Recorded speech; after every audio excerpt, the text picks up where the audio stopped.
गांव के बाहर एक पुरानी मस्जिद थी। लोग कहते थे कि वहां हर जुमे की रात एक बूढ़ा आदमी आता है, 2 रकत नमाज पढ़ता है और बिना किसी से बात किए चला जाता है। गांव का एक लड़का था, आरिफ। उसे इन बातों पर यकीन नहीं था। एक रात उसने अपने दोस्त से कहा, आज मैं देखूंगा कि आखिर वो बूढ़ा है कौन। जुमे की रात, तेज हवा चल रही थी, आसमान में काले बादल थे। आरिफ चुपके से मस्जिद के पीछे छिप गया। थोड़ी देर बाद सफेद कपड़ों में एक बूढ़ा आदमी धीरे धीरे मस्जिद की तरफ आया। उसके हाथ में पुरानी तस्बीह थी और आंखों में आंसू। वो नमाज पढ़ने लगा। नमाज खत्म होते ही बूढ़े ने हाथ उठाए और रोते हुए कहा, या अल्लाह, मेरी बेटी को माफ कर दे।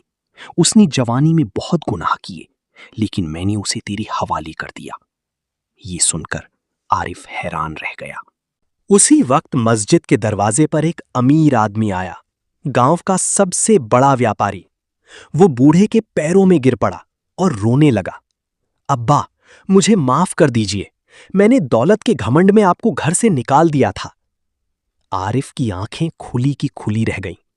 गांव का सबसे अमीर आदमी अपने बूढ़े बाप से माफी मांग रहा था। बूढ़े ने कांपते हाथों से बेटे का सिर उठाया और कहा, बेटा, अगर अल्लाह अपने बंदों को माफ कर सकता है तो एक बाप अपने बेटे को क्यों नहीं।